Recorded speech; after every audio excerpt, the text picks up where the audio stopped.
तो आज हम अकाउंटिंग का चैप्टर शुरू करने वाले हैं और इसे आप अकाउंटिंग की शुरुआत समझिए। नॉर्मली जब आप बुक्स देखते हैं अपनी, तो वहां पे उन्होंने थ्योरी दे रखी है, थ्योरी के ऊपर वो बात करते हैं। वो थ्योरी हम लास्ट में करेंगे, क्योंकि कॉन्सेप्ट यही कहता है कि वो थ्योरी ठीक है, समझनी जरूरी है। मान लीजिए मैं उसमें लिखा हुआ है अक्रूवल कॉन्सेप्ट। अब अक्रूवल कॉन्सेप्ट को अभी समझाया ही नहीं जा सकता, क्योंकि अभी हमें क्या करना है, एक अकाउंट्स को समझना, अकाउंटिंग को समझना है। तो वो थ्योरी वाला जो चैप्टर है, जिसमें प्रिंसिपल, अजम्पशन, कॉन्सेप्ट जो भी बोलेंगे हम उसको, उस समय जाके इनका डिफरेंस समझेंगे। वो थ्योरी को हम जाके लास्ट में करेंगे, ठीक है। आज हमें क्या करना है, आज हमें जैसे +1 में जब हमने शुरुआत की थी, तो क्या करवाते हैं वो लोग, जर्नल एंट्री वाला कॉन्सेप्ट जिसे हम कहते हैं अकाउंटिंग प्रोसेस करवाते हैं। हम वहीं से शुरू करने वाले हैं, 1 बाय 1 हम आगे बढ़ने वाले हैं वहां से, ठीक है। तो इसीलिए आज हम करने वाले हैं अकाउंटिंग प्रोसेस। तो यहां पर आगे बढ़े तो हमें सबसे पहले एक चीज समझनी है, ये अकाउंटिंग है क्या।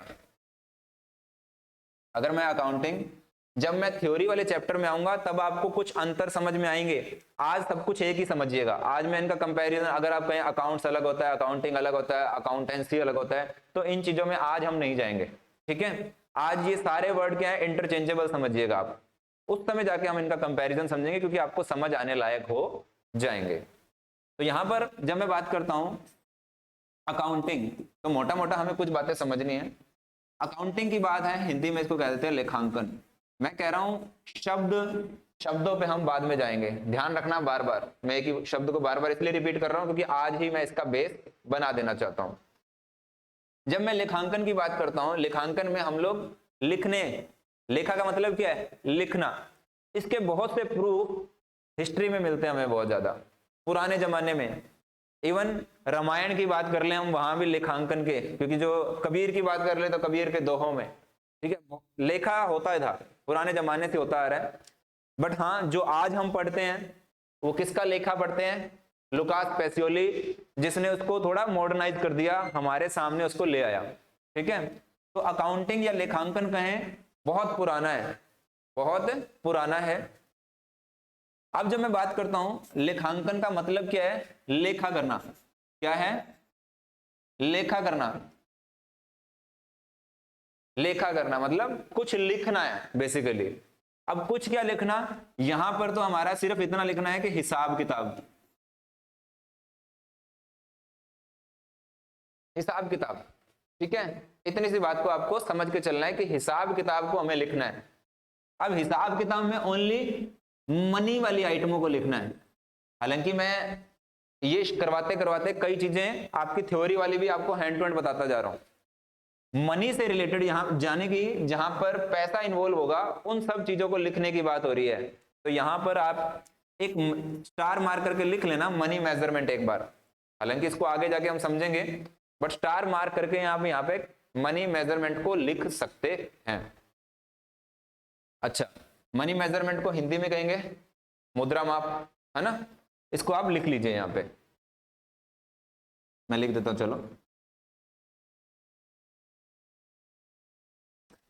तो यहां पर देखिए, ये बहुत पुरानी परंपरा है, कुछ नया नहीं है। अकाउंटिंग प्रोसेस पुराने टाइम से चलता आ रहा है, ठीक है। अब हुआ क्या सीन है, ध्यान देंगे यहां पर 1494 लुकास पेसियोली। मैं दोनों ही लैंग्वेज में लिखूंगा यहां पर, कभी हिंदी कभी इंग्लिश, ताकि दोनों को समझ आता रहे, ठीक है। लुकास पेसियोली, इन्होंने क्या किया था, ये ईयर भी याद रखिएगा, ये पर्सन का नेम भी याद रखिएगा। ईयर भी याद रखना है, पर्सन का नेम भी याद रखना जरूरी है, क्वेश्चन पूछ लेता है। अब इन्होंने क्या किया था, इन्होंने ना डबल एंट्री सिस्टम, क्या किया था, इसको ना दुनिया के सामने बहुत बेहतरीन तरीके से उतार दिया था। हालांकि उसके बाद भी कई लोगों ने और इसको इंप्रूव किया, ऐसा नहीं है। बट वो कहते हैं ना, हमेशा याद किसको रखा जाता है, फर्स्ट पर्सन को। सेकंड पर्सन को याद रखने का रिवाज ही नहीं है, क्योंकि आपने हमेशा पढ़ा होगा चांद पे पहले कौन पहुंचा, अंतरिक्ष में पहले कौन गया, सेकंड पर्सन कौन गया, कोई याद नहीं रखना चाहता, ठीक है। माउंट एवरेस्ट किसने चढ़ी। तो यहां पर क्या हुआ, लुकास पेसियोली ने 1494 में क्या किया, डबल एंट्री सिस्टम के ऊपर अच्छी खासी व्याख्या कर दी, हमारे सामने लाकर खड़ा कर दिया। ठीक है,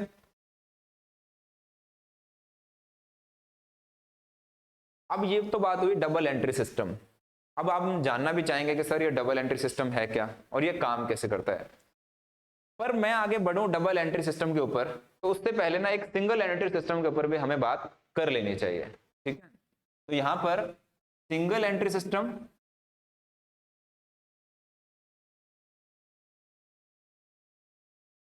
और डबल एंट्री सिस्टम, चलिए इनका कंपैरिजन ही करते हैं एक बार।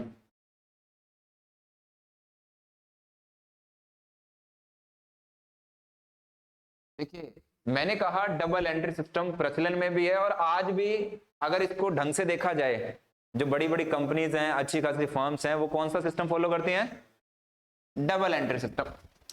कौन सा सिस्टम फॉलो करती हैं, डबल एंट्री सिस्टम। ठीक है, पर आपके नजदीक किराने वाला, आपके नजदीक किराने वाला कौन सा सिस्टम फॉलो कर रहा है आज भी, कौन सा सिस्टम फॉलो कर रहा है, single entry system. Single entry system follow कर रहा है आपके नजदीक किराने वाला। वो क्या करता है, उसने एक किताब बना रखी है, नोटबुक बना रखी है, रजिस्टर बना रखा है, कुछ भी कहिए आप उसको। उसमें क्या लिखा हुआ है, शुरू में एक पेज होता है जिसपे उसने नाम का इंडेक्स बना रखा है।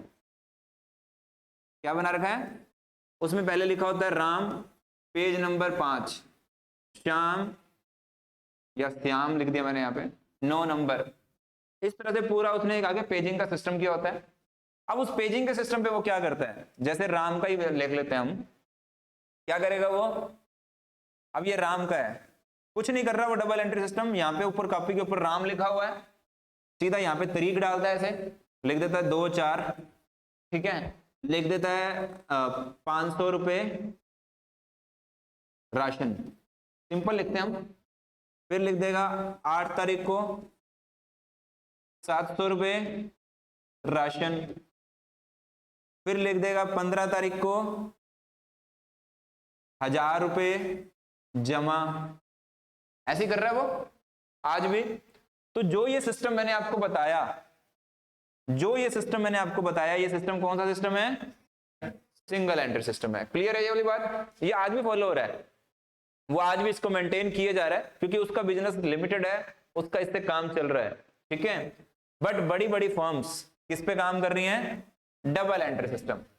तो यहां पर मेरा मकसद सिर्फ आपको सिंगल एंट्री सिस्टम और डबल एंट्री सिस्टम में एक छोटा सा डिफरेंस, क्योंकि डबल एंट्री सिस्टम को तो हमें आगे जाके भी समझना है, डीप समझना है, डीप एनालिसिस करना है। यहां मैंने आपको एक सिस्टम बता दिया कि सिंगल एंट्री सिस्टम इस तरह से काम कर रहा था, आज भी कर रहा है। ठीक है, अब कई बार एक चैप्टर आ जाता है कि सिंगल एंट्री सिस्टम से डबल एंट्री सिस्टम में कन्वर्ट कीजिए, पर अभी हम उसके ऊपर डिस्कशन नहीं कर रहे, वो हमारा यहाँ पे डिस्कशन का टॉपिक नहीं है। हमारा डिस्कशन का टॉपिक क्या अभी यहाँ पे, अकाउंटिंग प्रोसेस, जिसमें डबल एंट्री सिस्टम एक इंपॉर्टेंट रोल प्ले करने वाला है। चलिए, तो हम यहाँ है डबल एंट्री सिस्टम। अब ये है क्या डबल एंट्री सिस्टम, तो ध्यान देंगे, ये एक ही बात बोलता है, ये एक ही बात बोलता है कि हर ट्रांजैक्शन के 2 इफेक्ट हैं। कितने इफेक्ट हैं, 2 इफेक्ट। मैं सिंपल लैंग्वेज में लिख रहा हूं जिससे आपको इजी समझ आए, मैं इसको कॉम्प्लिकेट नहीं कर रहा, मैं इसको कॉम्प्लिकेट बिल्कुल नहीं करना चाहता। हर ट्रांजैक्शन के, अब यहां पर एक वर्ड आ गया ट्रांजैक्शन, ठीक है, यहां पे क्या आ गया, इसको हिंदी में क्या लिख दूं, लेन देन। हर लेन देन के 2 इफेक्ट होने वाले हैं। अब ये 2 इफेक्ट को कैसे समझें, जैसे प्रैक्टिकली करके देखते हैं। मैंने आपको 500 रुपए दिए, मैंने आपको 500 रुपए दिए, कहानी खत्म हो गई क्या, ऐसा होता है मार्केट में, प्रैक्टिकल लाइफ में ऐसा होता कभी नहीं होता। अब आप ये पूछेंगे सर 500 रुपए तो दिए, किस काम के लिए दिए, क्या उधारी दिए या बदले में कुछ मिला, या बदले में कुछ मिला, कुछ तो ढूंढेंगे ना, प्रैक्टिकली ऐसा ही होता है। अब सपोज कीजिए मैंने आपसे फी ली, तो बदले में कुछ तो दिया होगा, और हमारे केस में क्या है, हम सर्विस दे रहे हैं, ऐसा ही होता है। तो हर ट्रांजैक्शन के दो इफेक्ट जरूर होते हैं, ठीक है। तो यहां पर भी क्या है, हर ट्रांजैक्शन के ये कहता है दो इफेक्ट होते हैं, तो इसीलिए इसको क्या नाम दिया गया, double entry system. Double entry system को काम कैसे करता है हम थोड़ी देर बाद समझने वाले हैं, पर यहां पर मैंने आपको एक एग्जाम्पल से समझाया कि मिस्टर राम है, मिस्टर राम है, क्या किया इन्होंने, गिव या गेव लिख देते हैं, है ना, क्योंकि अकाउंटिंग की हमारी इंग्लिश की क्लास नहीं है, हमारी तो अकाउंटिंग की क्लास है, तो ग्रामर थोड़ी बहुत ऊपर नीचे हो जाए तो चलेगी। राम ने क्या किया, गिव या गिव्स जो भी लिखना है, 5,000 टू मिस्टर सोहन। आगे मैंने एक बार खाली छोड़ दिया, यहां पर क्वेश्चन आना चाहिए और इसको आप अपने तरीके से इसको लिख सकते हैं, अपने अपने इंटरप्रिटेशन लिखिए, क्या लिखना चाहोगे, टू मिस्टर सोहन, क्या लिखोगे आगे, कैश तो ठीक है, फोर में कुछ लिखना चाहोगे, पर्पज, पर्पज लिखना चाहोगे, फॉर है, फॉर क्रेडिट लिख लो, for goods, for furniture, for whatever you want, है ना। तो जो भी आप लिखना चाहते हैं आप यहां लिख सकते हैं। मैंने आपके लिए एक एग्जांपल लिखा है कि हर एंट्री के लिए दो इफेक्ट जरूर आएंगे। चलिए अब हम, जब मैंने कहा कि हर एंट्री के लिए दो इफेक्ट जरूर आएंगे, तब हम आगे एक जर्नी की तरफ बढ़ चुके हैं, तब हम आगे एक जर्नी की तरफ बढ़ रहे हैं। वो जर्नी क्या कहती है, ध्यान से सुनिएगा। वो जर्नी ये कहती है कि जो दो इफेक्ट हैं, टू इफेक्ट्स हैं, उसके लिए आपको एक मिलेगा डीआर, जिसे हम क्या कहते हैं, डेबिट, और एक मिलेगा सीआर, जिसे हम क्या बोलते हैं, क्रेडिट। तो जो ये दो इफेक्ट हैं, यानी कि आपको दो पार्ट में इसको लिखना पड़ेगा। हर ट्रांजैक्शन को लिखने का तरीका कैसे हो सकता है, दो पार्ट में है, एक होगा डेबिट, दूसरा होगा क्रेडिट। क्लियर है ये वाली बात। अब थ्योरी के क्वेश्चन बनते हैं कि डेबिट को इस नाम से भी जानते हैं, क्रेडिट को इस नाम से भी जानते हैं, वो बहुत ज्यादा थ्योरेटिकल होता चला जाता है, वो मैं आपको टेस्ट सीरीज में देता रहूंगा, ठीक है, आप उसको आराम से कर सकते हैं, नोट्स में जो भी हम देंगे उसमें आपको मिल जाएगा, ठीक है। तो डेबिट डीआर हो गया, क्रेडिट सीआर हो गया। यहां पर हर ट्रांजैक्शन के दो इफेक्ट होंगे। अब आपको हर ट्रांजैक्शन सिंगल एंट्री के हिसाब से नहीं सीखनी, डबल इफेक्ट के हिसाब से सीखनी है। क्लियर है ये वाली बात। करके देखते हैं थोड़ा सा ना इसको। जैसे एग्जांपल के तौर पर राम ने सोहन को पैसे दिए, कितने दे दिए, पैसे दिए 1 लाख। इसको कैसे भी लिख सकते हैं, राम ने सोहन को 1 लाख रुपए दिए, या कैसे भी लिख लो, है ना, अपने अकॉर्डिंग लिख सकते हैं हम। अब इसकी एंट्री करनी है, ठीक है। अब इसकी एंट्री कैसे होगी, नियम क्या है वो हम बाद में बात करेंगे, नियमों पे नहीं जा रहा, अभी मैं सिर्फ इसकी एक एंट्री लिख के दिखाऊंगा आपको। राम ने सोहन को दिया है, तो यहां पर एक चीज और ध्यान रखनी है, दो लोग इन्वॉल्व हैं, तो बुक्स भी दो लोगों की बन रही होगी, ठीक है। तो यहां पर दो लोग कौन से इन्वॉल्व हैं, राम और सोहन, दो ही लोग इन्वॉल्व हैं। फटाफट से बोलो कैमरे वाले भी, हाँ दो लोग इन्वॉल्व हैं, ठीक है। तो राम और सोहन, तो खाते किनके बन रहे हैं, राम और सोहन दोनों के बन रहे होंगे। तो मैं यहां पर किसकी, मैं अकाउंटेंट किसका, राम का, मैं अकाउंटेंट किसका, राम का, मैं तो राम की किताबें संभाल रहा हूं। तो राम की किताबें जब मैं संभाल रहा हूं तो मैं एंट्री क्या डाल रहा हूं, राम ने सोहन को दिए। अब एंट्री कैसे होती है, क्या होती है, उसके नियम कायदे अभी आपको नहीं पता, अभी आपको कुछ नहीं पता, अभी तो आप छोटे से नन्हे मुन्ने बच्चे हो, ठीक है। तो उसकी एंट्री मैं करके दिखाऊंगा। तो वो एंट्री ये है, Sohan account debit to cash. मैंने जो लिख दिया वो सही मान लेना, हालांकि सही लिखा है मैंने बिल्कुल, ठीक है। यहां पर लिख देंगे 1 लाख और यहां भी लिख देंगे 1,00,000। ये होता है डीआर, ये होता है सीआर, और ये आपका लिख दिया मैंने। ठीक है, 1,00,000 रुपए से मैंने किया इसको डेबिट, 1,00,000 रुपए से मैंने इसको किया क्रेडिट।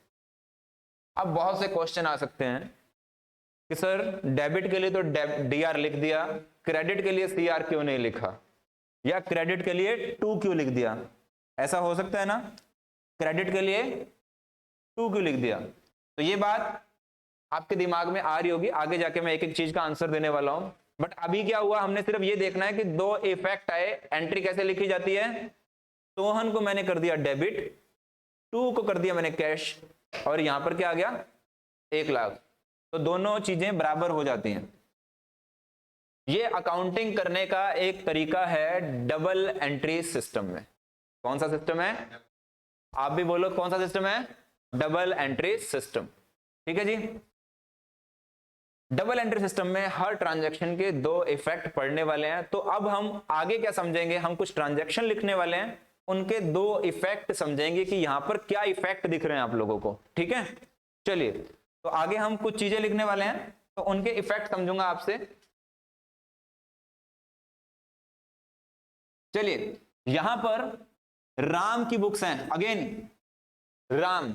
ठीक है, राम की किताबों में कुछ एंट्रीज हैं।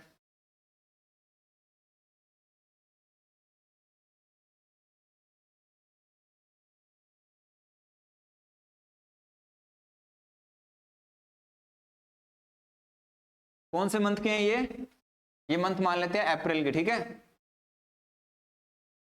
अप्रैल 2022, अप्रैल 2022 में राम की बुक्स में कुछ एंट्रीज हैं। ठीक है, सबसे पहले एंट्री क्या है, राम ने 50,000 रुपए पूंजी लगाई। ये जो मैं एंट्रीज लिखवा रहा हूं, ये बढ़िया तरीके से लिख लीजिएगा, क्योंकि इन्हीं एंट्रीज को मैं बार बार यूज करने वाला हूं। अब मैं 5, 10, 15 जितनी एंट्री लिखने वाला हूं, आगे जाके मैं इन्हीं एंट्रीज का यूज करने वाला हूं। ठीक है, राम ने 50,000 रुपए पूंजी लगाकर व्यापार शुरू किया। तारीख यहां पे 1 अप्रैल दे देते चलो। जिन्होंने टैली भी सीखनी हो ना, टैली की शुरुआत भी ऐसी की जाती है।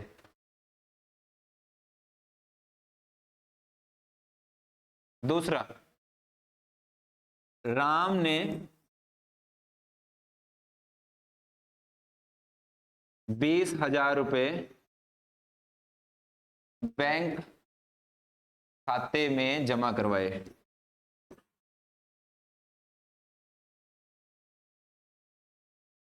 तीसरा, किसी को लगना हो तो इंग्लिश में लिखना, तो मैं इंग्लिश में भी लिख सकता हूं। ठीक है, बट अभी क्या है, हिंदी का फ्लो चल रहा है तो चलने देते हैं। आपको भी तो कोई दिक्कत नहीं है ना, हो तो मुझे मैसेज कर देना। राम ने 20,000 रुपए बैंक में जमा करवाए। राम ने 2 लाख का माल मोहन से खरीदा। चौथा, राम ने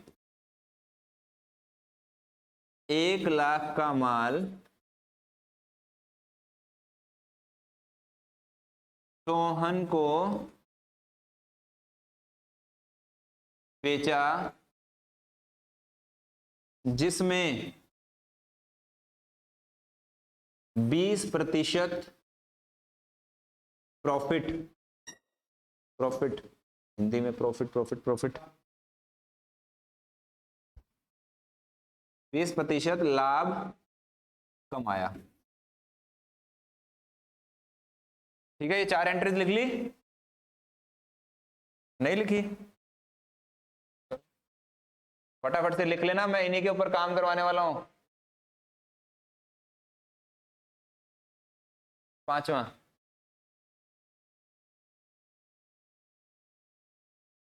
30,000 का फर्नीचर शंभू से खरीदा।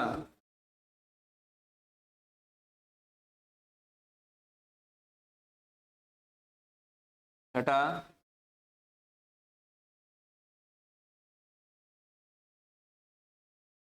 5,000 के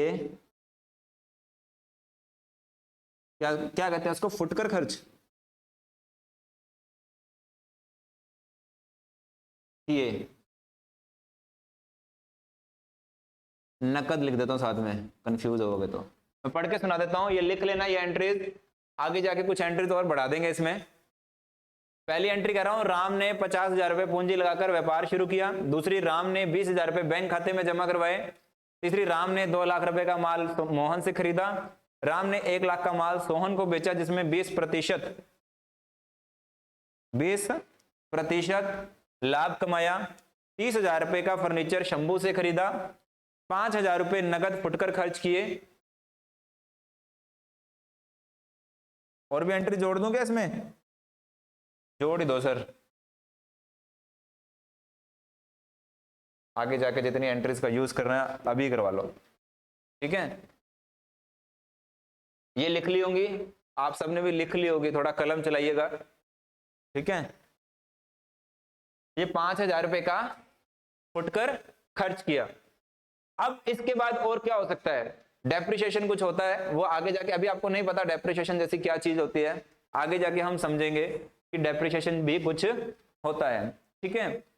अब इस महीने में किसी को सैलरी भी दे दी है, ठीक है। हालांकि बिजनेस खुलते ही सैलरी अप्रैल के मंथ में कैसे दी जा सकती है, वो तो मई में दी जाएगी, बट कोई बेचारा गरीब था, उसके पास एम्प्लॉय, उसको एक बार वेजेस दे सकते हैं, ठीक है। चलिए यहां पर वेतन या कहते हैं मजदूरी, वेजेस लिख सकते हो आप। मजदूरी दी, कितनी दी? 20,000 रुपए दे दे, 20,000 रुपए मजदूरी दी, महंगा मजदूर है, ठीक है। 20,000 रुपए मजदूरी दे दी, मिलता ही नहीं ऐसा मजदूर, रेयर है। अच्छा, अब बैंक से लोन ले लिया 10 लाख का, धंधा चल गया उसका।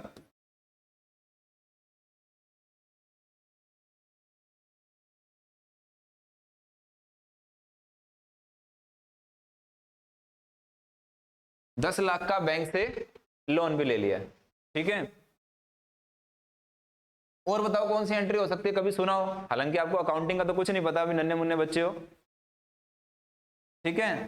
तो 10 लाख का बैंक से लोन भी ले लिया है ये, तो इतनी एंट्री चलो एक बार रख लेते हैं हम, ठीक है। हालांकि अब डेप्रिसिएशन खर्चे हो गए, और कौन सा हो गया, कॉपी पेंसिल ऑफिस खर्चे हो गए, टेलीफोन खर्चे हो गए, बिजली पानी के खर्चे हो जाते हैं, बहुत सारे खर्चे होते हैं, अभी हम उन पे नहीं जाते। तो मोटा मोटा कुछ आइटमें हमने यहाँ पर रख ली, ठीक है। चलिए यहां पर मैं इनको एक बार लगा रहा हूं साइड में,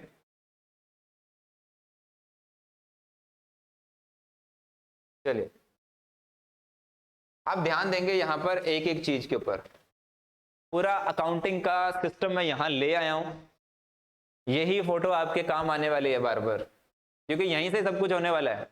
तो डबल एंट्री सिस्टम के ऊपर हम बात कर रहे थे, क्या बात कर रहे थे कि डबल एंट्री सिस्टम है क्या। तो यहां पर देखिए हम लोग राम की किताबों में क्या समझने वाले हैं, इफेक्ट। अभी हम एंट्रियां नहीं समझने वाले, एंट्रियां तो आगे जाके समझेंगे, अभी तो हम समझेंगे डबल इफेक्ट, कि ये डबल इफेक्ट कहां कहां पड़ रहा है। पहली एंट्री में क्या इफेक्ट पड़ रहा है, राम ने 50,000 रुपए पूंजी लगाकर व्यापार शुरू किया है। राम ने 50,000 रुपए पूंजी लगाकर व्यापार शुरू किया है। तो यहां पर दो इफेक्ट क्या होंगे, देखिए एक ना कॉन्सेप्ट होता है, जब हम थ्योरी पढ़ेंगे तब तो पढ़ेंगे ही, जब हम थ्योरी करेंगे तब तो एक कॉन्सेप्ट पढ़ेंगे ही, separate entity concept. Separate entity concept. अब इसमें होता क्या है, इस कॉन्सेप्ट को लिख लीजिए, मैं अलग, मेरा व्यापार अलग। मैंने अभी शॉर्ट में लिखवाया, वहां जाके हम अलग तरीके से इसको समझ लेंगे। मैं अलग, मेरा व्यापार अलग, मेरा बिजनेस अलग। सर ये क्या होता है? बताएंगे, टेंशन क्यों लेते हो? हमें पता है आपको कुछ नहीं आता है, ठीक है, वैसे भी नहीं आता है, इसमें कोई बड़ी बात नहीं है, ठीक है, नहीं आता है मुझे पता है। चलिए, मैं अलग, मेरा व्यापार अलग। मैं अलग, मेरा व्यापार अलग का यही मतलब है कि अगर मैंने बिजनेस में पूंजी लगाई, पूंजी को इंग्लिश में बोलते हैं कैपिटल, अगर मैंने बिजनेस में पूंजी या मैं कहूं कैपिटल लगाई है, तो मैं ये उम्मीद करता हूं बिजनेस मुझे उसे वापस लौटाएगा। यानी कि ध्यान से सुनना, अगली जो बात बोलने वाला हूं, मैं बिजनेस के लिए उसका क्या हूं, मतलब मैंने बिजनेस को कर्जा दिया है, मैं बिजनेस के लिए लायबिलिटी हूं, मैं बिजनेस के लिए दायित्व हूं। ये शब्द आपको नहीं पता, आगे मैं जाके आपको बताऊंगा, ठीक है। तो यहां पर आपको एक समझना है, बिजनेस ने मुझे ये पैसे लौटाने हैं। हाँ जरूर, बिजनेस मेरा है, मैं बिजनेस का मालिक हूं, पर ये कॉन्सेप्ट क्या कहता है, सेपरेट एंटिटी कॉन्सेप्ट, जो ये कहता है मैं अलग, मैं मतलब व्यापारी अलग और उसका व्यापार अलग, ठीक है। तो यहां पर दो इफेक्ट क्या दिखेंगे आपको, यहां पर अब राम के बिजनेस की बात हो रही है। मैंने आपको एक चीज ध्यान रखनी है, यहां पर जो ये एंट्रीज हैं वो राम की नहीं है, राम के बिजनेस की है, ठीक है। अब राम का बिजनेस क्या कर रहा है वो ध्यान देंगे हम यहां पे, राम का बिजनेस क्या कर रहा है वो ध्यान देने वाली बात। अब ये सेपरेट एंटिटी कॉन्सेप्ट को आप लिख लेना है, ये पेज के ऊपर जो कॉपी का वो बना नहीं होता हेडर, वहां लिखने वाली चीज थी, ठीक है, स्टार मार्क करके। अब ये क्या कहता है, ध्यान से सुनना, राम का बिजनेस क्या कह रहा है, राम का बिजनेस कह रहा है कि भैया मेरी एक लायबिलिटी बढ़ गई, मेरी एक लायबिलिटी बढ़ गई, बट बदले में क्या हुआ, दूसरा इफेक्ट क्या आया, कैश आया है। यानी कि एक तरफ लायबिलिटी आई तो दूसरी तरफ क्या आया मेरे पास, कैश आया है। तो इसको हम कैसे लिख सकते हैं, पहली एंट्री में कैश प्लस हुआ है, अभी एंट्री नहीं कर रहा, एंट्री तो आगे जाके सीखेंगे, यहां पर कैश प्लस हुआ है, हमें तो इफेक्ट सीखना है यहां पे। और गया क्या यहां पे साथ में, यहां पे लायबिलिटी वो भी प्लस हुई है, क्या हुआ, यहां पे कैश प्लस जरूर हुआ है, बट साथ ही साथ क्या हुआ, मेरी लायबिलिटी, लायबिलिटी को हिंदी में बोलते हैं दायित्व, और कैश का मतलब नकदी, ठीक है। तो दो इफेक्ट समझ रहे हैं। एंट्री कैसे करेंगे वो बाद की बात है, वो एंट्री करना हम अगले स्टेप में जाके सीखने वाले हैं। अभी हमें क्या सीखना है, कैश, दो इफेक्ट क्या होंगे, अब आप खुद सोच के देखिए बिजनेस क्या कह रहा है।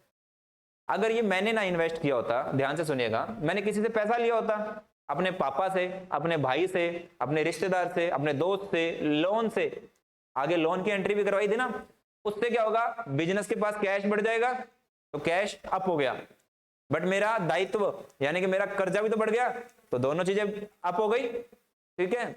तो इसी तरह से हमें डबल इफेक्ट समझना है, और जब हमें ये डबल इफेक्ट समझना है तो उसके बाद हमें इसकी लिखना भी है, पहले हमें समझना है फिर हमें लिखना है।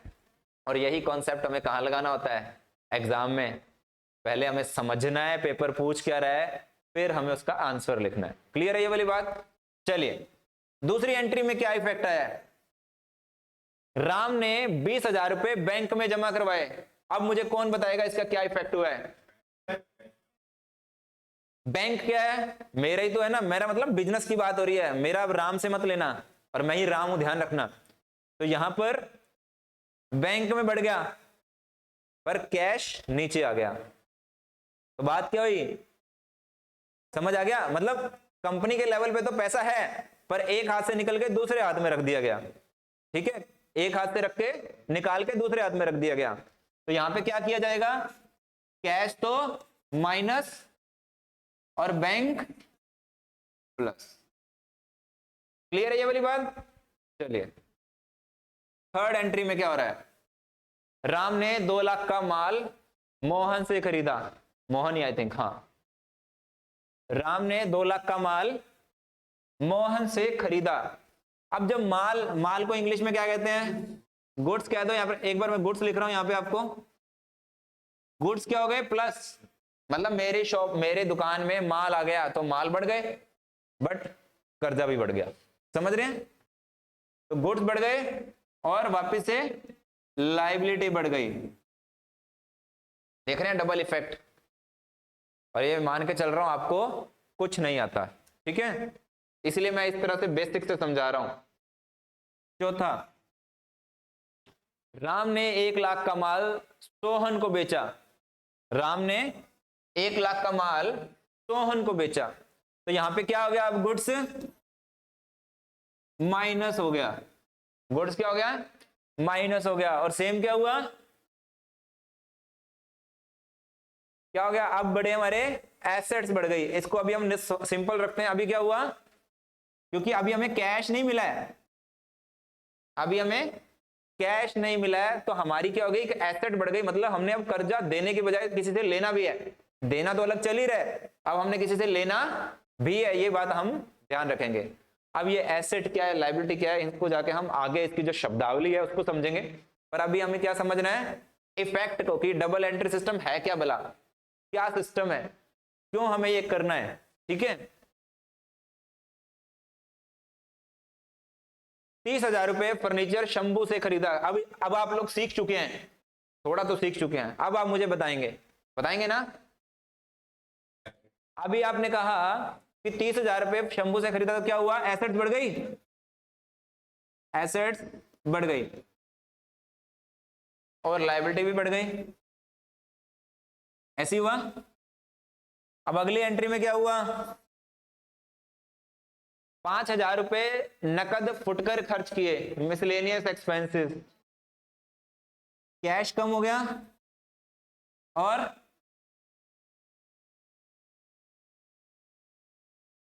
कैश कम हुआ तो खर्चे किए हमने। हाँ, तो एंट्री क्या करते हो, लायबिलिटी कम, तो लायबिलिटी की तो एंट्री नहीं डाली हमने, सीधा एक्सपेंस हुआ। दिखाने के लिए, अगर डबल इफेक्ट देखना, यहां प्लस माइनस ना करके यहां पे एक्सपेंसेस थे, वो हमने क्या कर दिया, एक बार उसको, यहां कैश कम हो गया या एक्सपेंस भी कम हो गए जिसके बारे में हमने देना था, क्योंकि एक्सपेंस को बढ़ाकर तो मैं दिखा ही नहीं सकता, यहां पे एक्सपेंस को बढ़ाकर नहीं दिखा सकता, तो दोनों चीजें कट गई आपस में, ये समझने वाली बात है। यहां प्लस लिखे माइनस लिखे उससे फर्क नहीं पड़ने वाला, हमारी दो एंट्रियां यहां पर, हम कहेंगे एक्सपेंसेस थे, अगर हमने देने थे तो वो कम हो गए, ठीक है। तो आप इस तरह से इसको ले सकते हो। सातवां, वेतन मजदूरी दी हमने, सेम वैसे ही खर्चे वाली बात हो गई, फिर कैश माइनस हो गया और फिर वही एक्सपेंस वाली बात, फिर वही एक्सपेंस वाली बात हो गई कि एक्सपेंस के खर्चे, या फिर इसका एक तरीका जो आपने बोला था अभी, क्या बोला था आपने, कि पहले इन खर्चों को हम क्या करेंगे, लायबिलिटी बनाते, इससे पहले क्या करते, या तो हम इसकी लायबिलिटी बनाते फिर उसको माइनस करते। तो एक तरीका ये भी हो सकता था, ठीक है, क्योंकि डबल एंट्री सिस्टम है। पहले हम क्या कर देते, एक्सपेंसेस को बनाते, फिर उसका क्या करते, क्रेडिटर क्रिएट कर लेते, लायबिलिटी क्रिएट कर लेते और बाद में उसको चुकाते रहते। तो हम क्या करते, एक्सपेंसेस माइनस। तो चलो हम ये भी मान सकते हैं कि हमने इसकी एंट्री करी होगी, अब उसके इफेक्ट को कम कर रहे हैं, ठीक है। आठवां, 10 लाख रुपए का बैंक से लोन, अब क्या हो गया, कैश बढ़ गया और क्या होगी, लायबिलिटी भी बढ़ गई।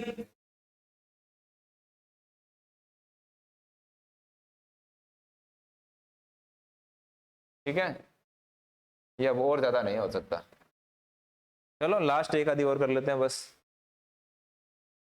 यही है, बैंक से लोन ले लिया ना, इतना ही है। तो आपको मोटा मोटा यहां समझ में आ गया क्या कहानी चल रही है, कि हर ट्रांजैक्शन के कितने इफेक्ट हैं, 2 इफेक्ट हैं। तो अब इन इफेक्ट्स को हमें आगे जाके क्या सिस्टम करना है, इसका एंट्रियां करनी है। अब वो एंट्रियां क्या है क्या नहीं है उसको हम आगे समझने वाले हैं। यहां तक किसी को कोई इश्यू समझ आ गया, आप में से किसी को कोई इश्यू, यहां पर 2 इफेक्ट समझने हैं, मतलब हर लेन देन के 2 प्रभाव जरूर होते हैं, अगर कुछ आएगा तो कुछ जाएगा जरूर, ठीक है। चलिए, तो यही डबल एंट्री सिस्टम है, मतलब 2 प्रभाव पड़ते हैं, यही उसका कहना है। अब इन 2 प्रभावों को लिखने का तरीका, इन 2 प्रभावों को लिखने का तरीका है, 2 तरीके हैं हमारे पास। एक तो है इक्वेशन मेथड, एक तो है इक्वेशन मेथड, दूसरा है हमारे पास ट्रेडिशनल मेथड।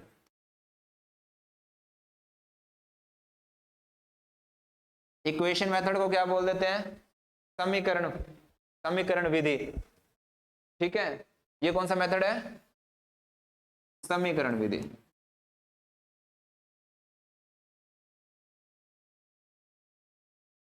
दो तरह के मेथड है, इक्वेशन मेथड यानी कि समीकरण विधि, जो मैं अभी आपको करके दिखा रहा था, एसेट बढ़ गया, लायबिलिटी बढ़ गई, वो समीकरण विधि के अंदर हमें समझना पड़ता है, वो समीकरण विधि में हमें समझना पड़ता है। आगे जाके हम इसको समझने वाले हैं, इक्वेशन क्या है, कैसे काम कर रही है। और दूसरा है हमारे पास ट्रेडिशनल मेथड। ट्रेडिशनल को क्या बोल देंगे हिंदी में? प्राचीनतम, परंपरागत बोल सकते हैं। यस, परंपरागत, है ना।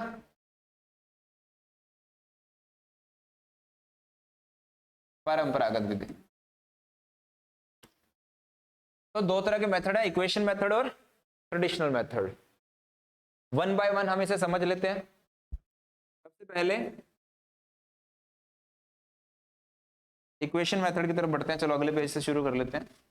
इक्वेशन मेथड,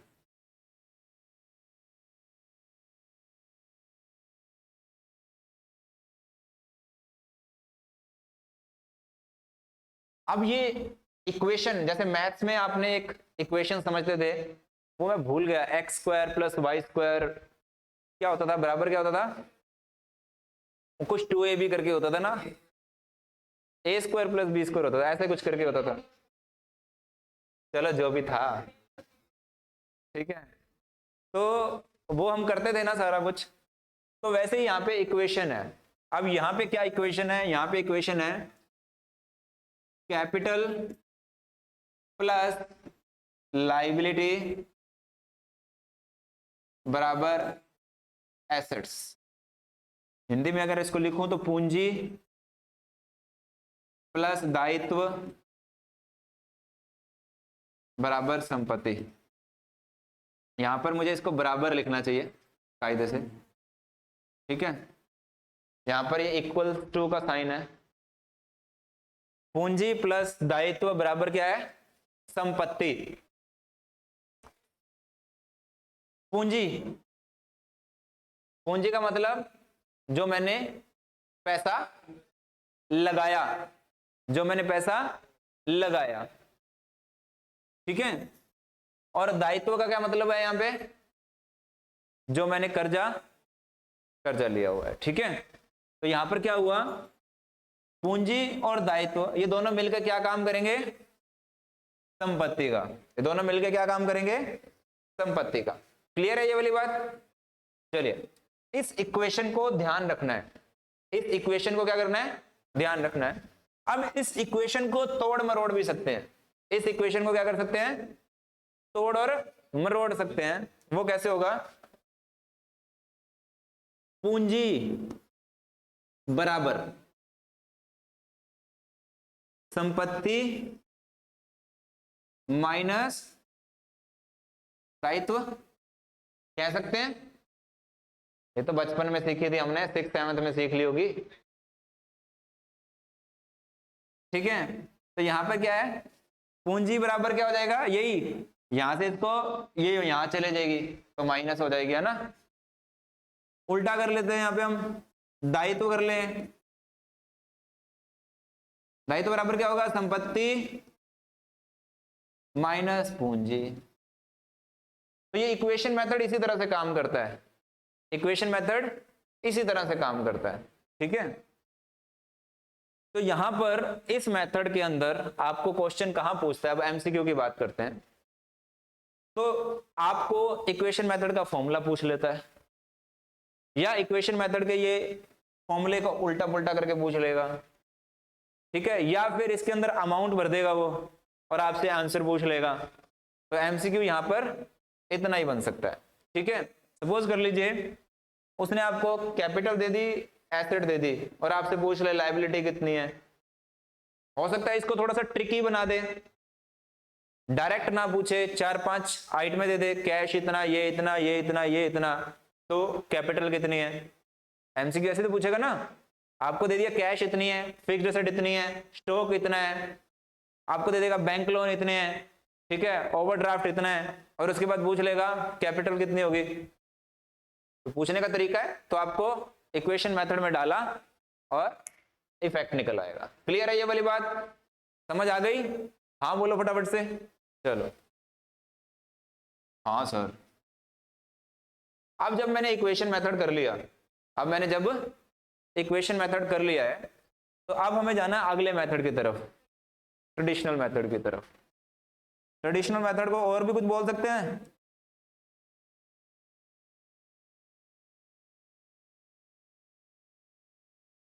अरे बोलो कुछ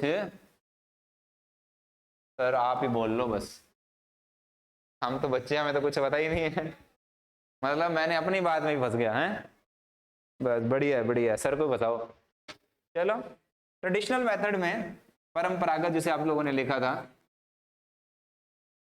यहां पर 3 नियम है, जिसे गोल्डन रूल भी बोलते हैं हम लोग, है ना। गोल्डन रूल मतलब सोने वाले नियम, स्वर्ण नियम बोलते हैं। अब वो सोने वाला मत चले जाना आप लोग, ठीक है। तो 3 नियम है। अब उन 3 नियमों पे चलते हैं, जैसे हिंदी में लिखते हैं पाने वाले को डेबिट, उस पे जाएं उससे पहले नाम लिख लें पहले उनके। हाँ नाम लिख लेते हैं, मैं तो सीधा उनकी भावनाओं पे चला गया, ठीक है। चलिए, मैं भी देख रहा था आप जाग रहे हैं कि सो रहे हैं। पहला पर्सनल, दूसरा रियल, तीसरा नॉमिनल। अब मुझे इसकी हिंदी कौन बताएगा, कौन बताएगा?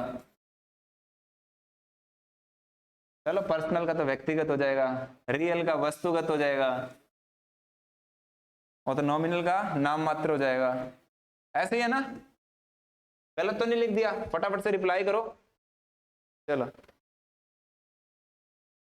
3 है नियम, पहला पर्सनल, दूसरा रियल, तीसरा है नॉमिनल।